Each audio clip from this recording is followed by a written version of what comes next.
peran mahasiswa dalam pemberantasan korupsi.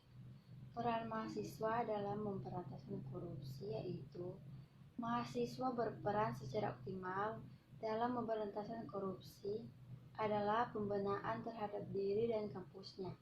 Dengan kata lain, mahasiswa harus mendemonstrasikan bahwa diri dan kampusnya harus bersih menjauh dari pembuatan korupsi. Nomor 2, jelaskan pengertian korupsi menurut Undang-Undang Nomor 31 Tahun 1999. Menurut Undang-Undang Nomor 31 Tahun 1999, korupsi adalah setiap orang yang dikategorikan melawan hukum, melakukan perbuatan merekayasa diri sendiri, menguntungkan diri sendiri atau orang lain, atau suatu korupsi.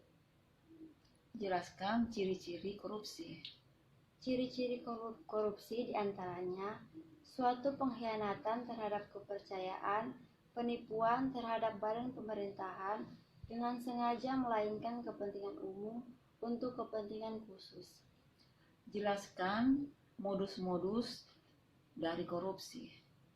Penyalahgunaan anggaran yaitu ada 39 kasus dengan nilai kerugian negara sebesar 86,5 miliar yang menggunakan modus ini.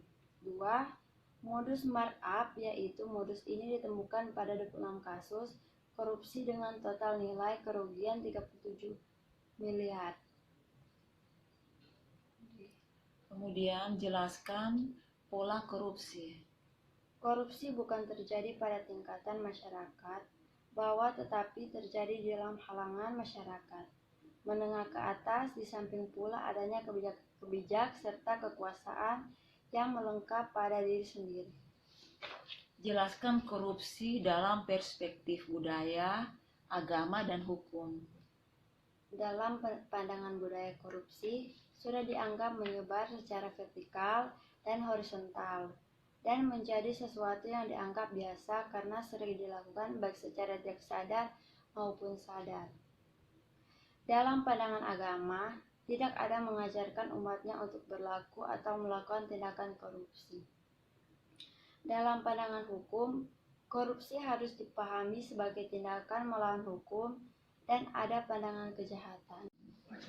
Kemudian jelaskan korupsi dalam perspektif internal dan eksternal. Faktor internal yang menyebabkan korupsi yaitu sifat tamat atau rakus, tidak puas dengan apa yang telah dicapai, selalu merasa kurang sehingga menyebabkan tindakan korupsi. Dampak korupsi terhadap ekonomi, sosial, dan kemiskinan masyarakat, kesehatan masyarakat, birokrat pemerintahan, politik dan demokrasi, penegakan hukum, pertahanan dan keamanan, dan kerusakan lingkungan.